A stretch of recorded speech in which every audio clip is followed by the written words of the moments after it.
Bienvenidos a su podcast de Mujeres Radiantes de este día. Soy la abogada Lady Campos, quien les transmite en vivo desde este país de Canadá. Gracias a todas las que hoy dispusieron su corazón para que juntas aprendamos acerca de los caminos de nuestro Dios. Nuestro tema de hoy se llama la ideología de género. Y esperamos que la sabiduría de Dios nos alumbre y nos ayude a vivir prudentemente con nuestros semejantes. La cita bíblica es Génesis 1:27. Dice la palabra de Dios: y creó Dios al hombre a su imagen, a imagen de Dios lo creó, varón y hembra los creó. Oremos. Amado Padre Celestial, tú eres más poderoso que cualquier enemigo y adversario que pretenda destruir a Cristo o su obra. Tú siempre estás a cargo. La protección, la providencia y la provisión tuya no significa que tu pueblo nunca se vaya a enfrentar al peligro. Significa que los ataques contra el pueblo de Dios nunca te toman por desprevenido ni por sorpresa. Glorifica a tu Hijo con este tema. En el nombre de Jesús. Amén.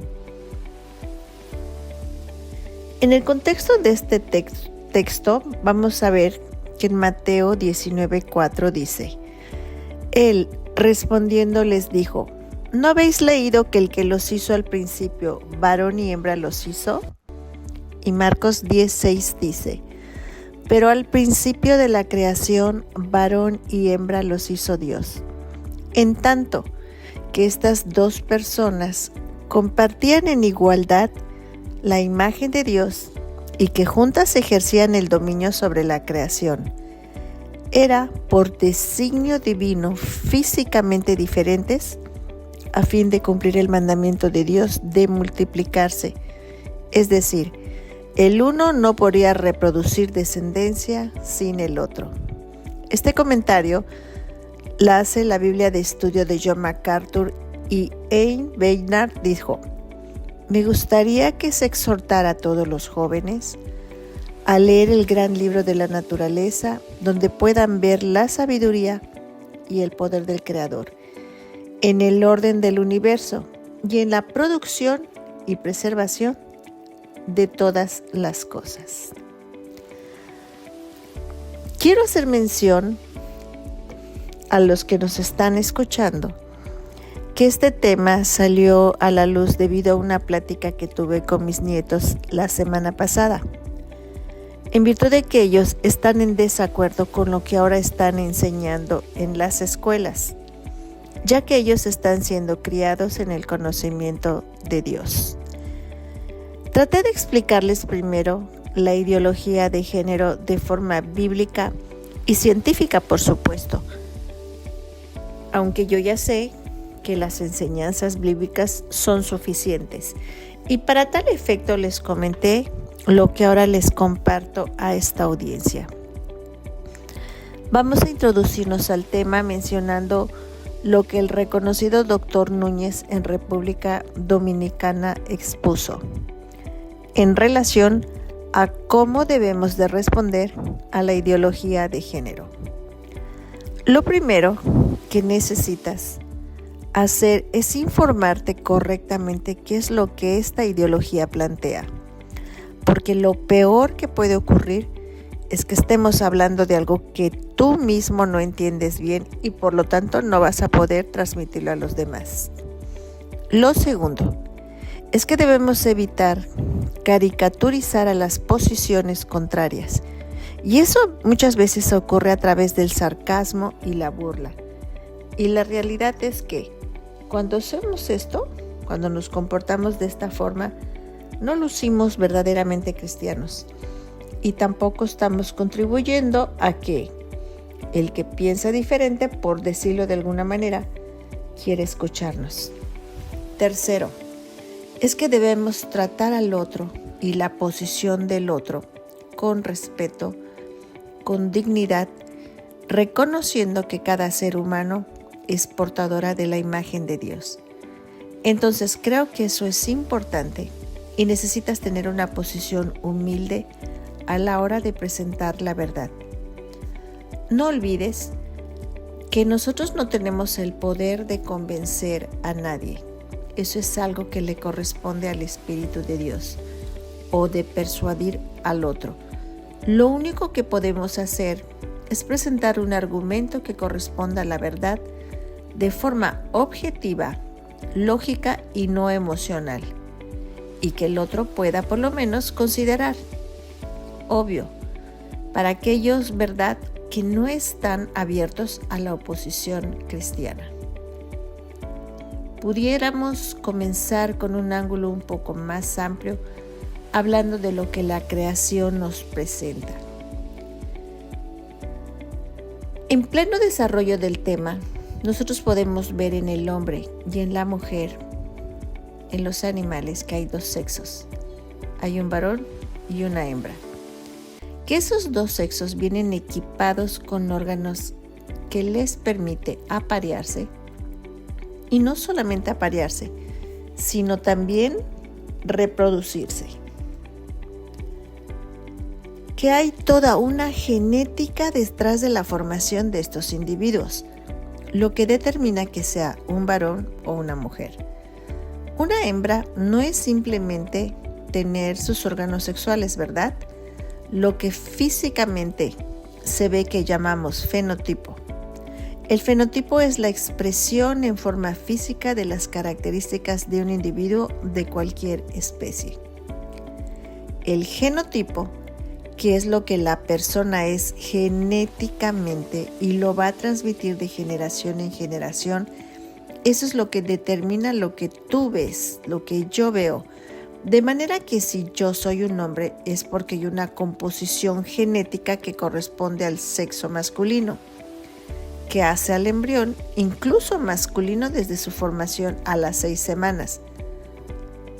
El desarrollo embrionario y el cerebro incluso es bañado por la hormona testosterona en el caso de los hombres, y al final hay una estructura cerebral que corresponde a un hombre. En el caso de una mujer como a nosotras, nuestro cerebro, por ejemplo, tiene 40% más de fibras conectoras en lo que llamamos el cuerpo calloso para conectar el hemisferio derecho y el izquierdo, y eso le permite a la mujer hacer más cosas al mismo tiempo, a diferencia de los hombres.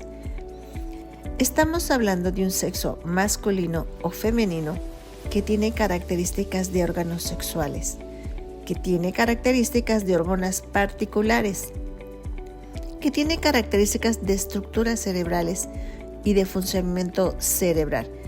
Eso es para alguien que no está abierto a la posición cristiana, y luego poder llegar a la idea de que detrás de todo eso hay una mente inteligente. Hay un creador que pensó estas cosas, y que ese creador diseñó todo lo que vemos en la naturaleza, tanto en lo que es la formación del universo como en lo que es ahora en la formación de las diferentes especies.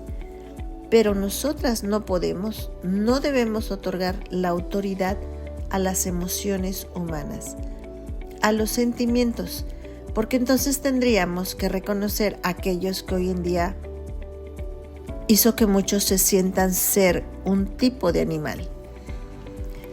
Hubo un caso de una pareja que les quiero compartir, que quiso adoptar a una adolescente que creía que era una gallina, y la llevaron a su casa y hacía sonidos de gallina, y entonces los padres sabiamente le dijeron: bueno, si tu emoción te dice que eres una gallina, entonces no puedes comer con nosotros, ni puedes tener tu propia recámara. Por lo tanto, dormirás en un gallinero y comerás comida para gallina. Y esta adolescente se fue al patio y allí estuvo, cacareando como gallina, hasta el mediodía, y cuando no aguantaba el hambre, le pidió a sus padres adoptivos que la dejaran entrar y le dieran de comer, y se iba a olvidar de que se creía una gallina. Ya ven que cuando se usa la inteligencia el sentimiento desaparece? De hecho, en Massachusetts se cuenta que hay una colonia de 3,000 personas que dicen que son animales. Entonces, ¿qué van a hacer las autoridades con el sentimiento que tienen estas 3,000 personas que dicen que son animales? ¿Van a legislar también para aprobar las emociones y sentimientos de esas personas? Usemos nuestra lógica y nuestro sentido común. Parte de lo que la sociedad ha perdido es su sentido de la lógica y sentido común, y no les ha concedido autoridad, e incluso quieren ahora demandar que se legislen leyes a favor de la aprobación de lo que son puramente las emociones y sentimientos que hoy están y mañana pueden cambiar. Entonces, cuando se habla de que el sexo es fluido o el género es fluido, porque tú puedes sentir de una manera hoy y de otra manera la semana que viene, no, eso se ha confundido. Lo que es fluido son las palabras. Las palabras son fluidas, no el sexo o el género. Dicho de otra manera, quizás lo que la palabra gay significaba hace 60 o 70 años era feliz, contento, y hoy significa otra cosa en el mundo, homosexual. Sí, eso es otra cosa. Lo que no es fluido es tu constitución genética. Veamos esta realidad que deriva esos argumentos. ¿Qué pasa? Vamos a hablar de criminología.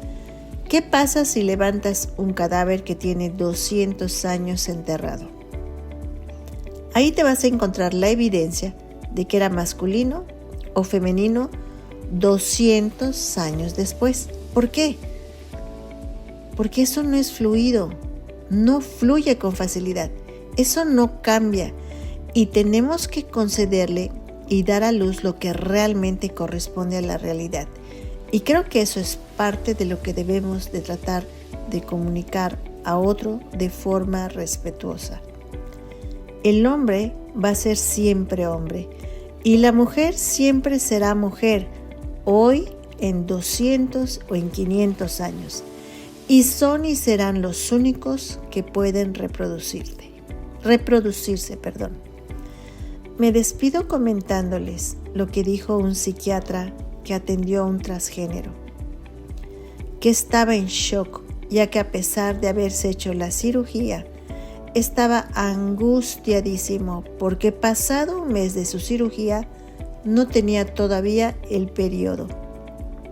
Pensaba que en su cirugía le incluirían que tuviera un periodo como sucede con las mujeres. Aquí vemos los sentimientos de los cuales ya hemos platicado y no se pueden ni deben legislar. Génesis 1:27. Y creó Dios al hombre a su imagen, a imagen de Dios lo creó, varón y hembra los creó. Estas dos personas compartían en igualdad la imagen de Dios y juntas ejercían el dominio sobre la creación. Eran, por designio divino, físicamente diferentes, a fin de cumplir el mandamiento de Dios de multiplicarse.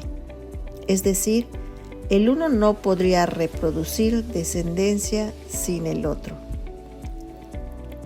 Oremos. Gracias, amado Padre, por darnos sabiduría para entender tus caminos y vivirlos, y por darnos el Espíritu Santo para guiarnos a toda verdad, por enseñarnos a amar a los demás, porque están hechos a tu imagen y semejanza. En el nombre de Jesús, amén.